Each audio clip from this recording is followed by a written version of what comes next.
One of my Vlad TV YouTube members, Rough Sports 170, brought up an interesting story which you may or may not be familiar with.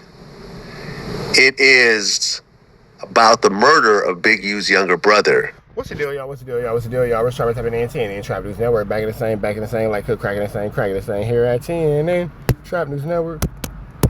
That good news you can use, that good knowledge though you're not finna get in nobody's collegito. Tap in with the tap in to make sure you are in fact tapped in with that good tap in. Like, comment, subscribe, notification bell, hit all. Stay tapped in for the latest and the greatest. What we got going on here at TNN Trap News Network. News you can use, knowledge ain't finna get nobody's college, big dog. Tap in with that tap in, make sure you're in fact tapped in with that good tap in. Hit the like, hit the comment, hit that good subscribe button for everything we got going on here at TNN Trap News Network. We finna slide into this man, Runner, breaks down the gruesome, vicious unalignment of Big U's little brother, man. Let's get into this content without no further ado. Don't get into it. Let's go. Dwayne Dupree, aka Draws. You know about this? At the studio? He was killed by a guy named Timothy Joseph McGee, aka the Monster of Atwater. Echo Park, right? I'm not sure. Yeah. But Draws was the bodyguard for Corrupt at the time, and he was shot and killed in 1999 outside a music studio in LA. They tried to blame DMX. Echo Park, you're right. It happened outside. Echo sounds. But that was a situation where some Crips was hanging outside of a studio in a heavily Mexican gang neighborhood. The Mexicans came through tripping, thought they was an enemy, and Big U's brother, I believe, got unalived. Music studio in Atwater Village. Yeah, they tried to blame DMX. DMX? Yeah, they tried to blame DMX back then. Yeah, because they say the shooters allegedly, their first story was they came through on the bikes, so they was thinking some Rough Rider stuff, but... Well, let me tell you about Timothy Joseph McGee. He's responsible for at least 12 homicides from 1997. Yeah, he was the dude in that area just knocking down anything that wasn't from that area. Literal serial killer. 2001, 3 of which led to convictions. He's also a suspect in at least 10 attempted murders, 4 of which led to convictions. In 2018, the LA Times named McGee one of the top 20 most notorious killers in the history of California. Mexican dude, right? Mexican dude, yeah. He looks kind of white, but yeah, I guess he's Mexican. Well, here go the thing. You know, he's part of the Tunerville gang. He wasn't targeted, and I'm gonna say this. No, he wasn't targeted. He wasn't targeted because of who he was or who his brother was in the streets. He was targeted because of his racial background and his color of his skin, and he was killed by a Mexican gang member just for simply being black. I don't put his murder on McGee. I put his murder on the punk motherfuckers who locked Lil Draws outside. On the people who pushed that vending machine in front of that door. Oh. So if y'all gonna talk about it, talk about it. You understand what I'm saying? McGee did what he was supposed to do, right? Lil Draws just happened to be there with Corrupt. And if people, you know, wouldn't have did certain things, the brother could have made it into safety, as everybody else did. You get what I'm saying? So this is what I mean to the youngsters. They talk that talk, they walk that walk. But when they come down to it, they gonna be just as nervous and scared as you are. Don't believe it, go the other way. So yeah, if they gonna talk about it, yeah, McGee was the shooter. Who his target was, who knows? But I will tell you this.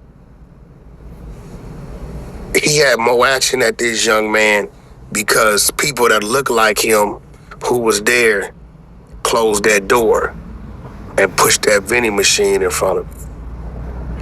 Those are the people who should be held accountable. They know who they are.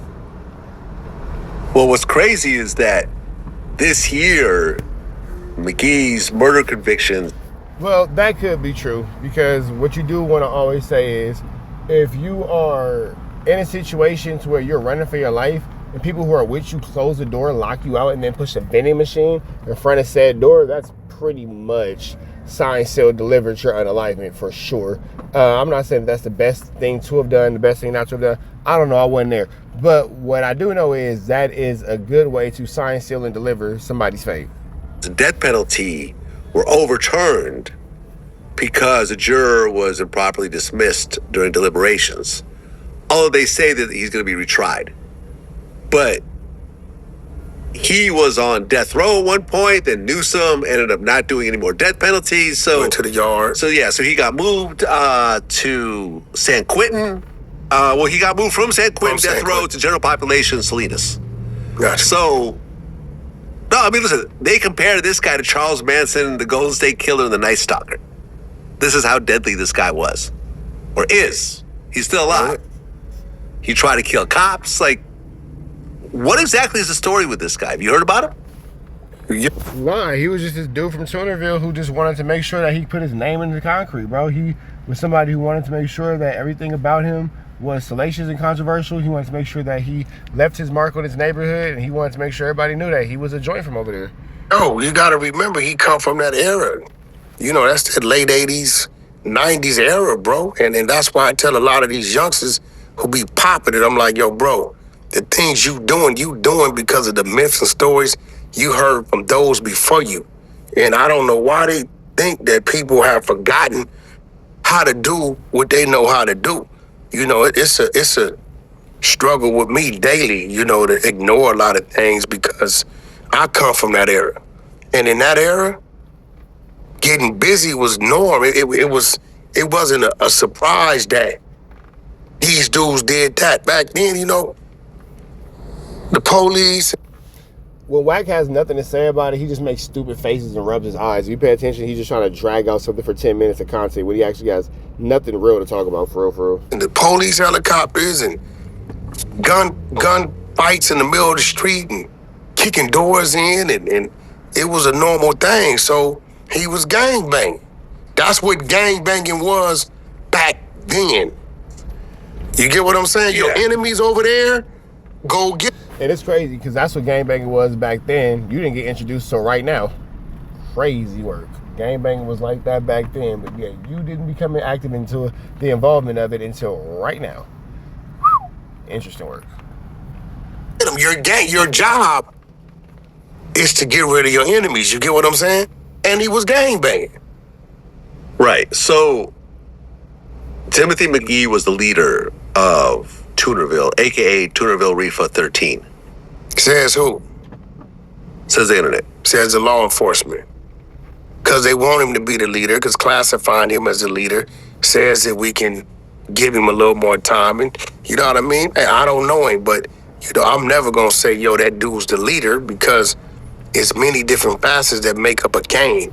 Some people got more say-so than others. You get what I'm saying? So, you know, I don't think any of his homeboys came out and said he's the leader. If he got that type of reputation, none of his homies is going to come out and say he's the leader. That's coming from law enforcement. All right? So. All right, man, we finna get up out of here. Y'all know the deal. Y'all know the deal. Y'all know the deal. Red dots to the left. Y'all know the rest. And, of course, it is free Avenue Angel until he is free. We are gone. Yeah, man, for those of y'all who don't know, for the rest of this football season, I will be posting up a clip of one of my kids every week. Y'all gonna have to watch that at every video for a week. And every Saturday, we're gonna update with a new clip and a new highlight from my son's football game. They first year players, but they starting DN, starting outside, middle linebacker. Both the twins is on there doing a Dougie. So for the rest of this youth football season, you're gonna catch these clips, big dog, and my kids doing their stuff. But that all being said, we out here to the next one, man. Free Avenue Angel until he's free. Enjoy the clip.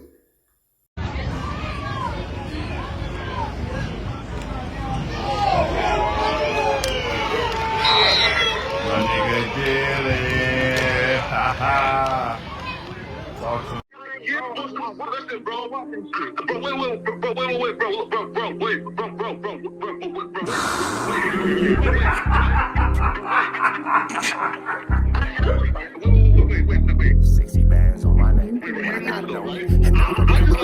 How many shots to the center of a freak, nigga? 3 in his ass, lick his stomach, smell his pink, nigga. They throwing shots, time to see if them pussy niggas can take it. The nigga Wack is a snitch and the Jolly niggas a rapist. See, Lush was on to something, tried to act like it was nothing. Said you ain't know that freaky ass taker you was frontin'. Munchie ain't fucking with you and Spider Loc ain't gon' save you. If you want it, you gon' take it. Stop them freaky ass behaviors. Let's get straight to the point, see we ain't gotta wait for later. Nigga with your last name kidnapped that girl before he raped her. Said the moms of gang members don't deserve no piece of prayers. When General Butt naked, the kid hit, Tesher is your savior. You ain't gotta stall me out, cause I ain't asking for no favors. Get it cracking right now, we ain't gotta wait for later. Walked into your own building, heard my voice, and then you ducked away. Was humble like a bitch, cause you a hoe, stay in your fucking place. That nigga Wack is slut and pathetic, Flacco's a fucking lame. Wack ain't come outside because he hiding from his fucking gang. Talking like you tough when niggas spitting in your fucking face. T-Row didn't quit, we wouldn't even know your fucking name. Wack in front of Adam, but Adam is how he do you. See, Flacco lied on me and then Wack told me to sue you. Treated Wack like a bitch, you should've seen it, it was beautiful.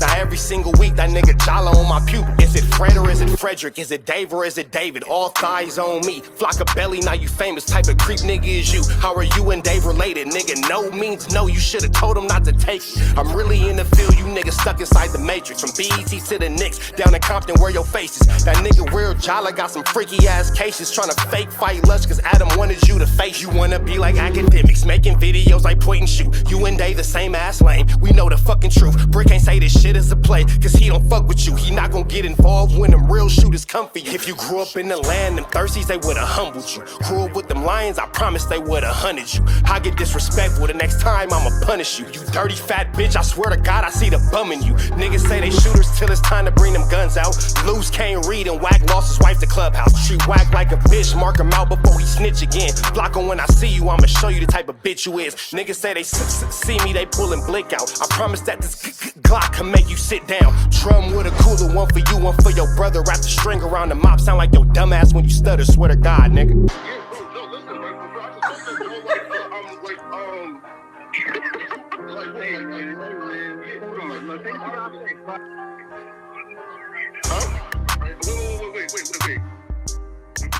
Hear me out though, right? Wait, bro, wait. Again, wait though. Just right though, right? Wait though, right? I do want to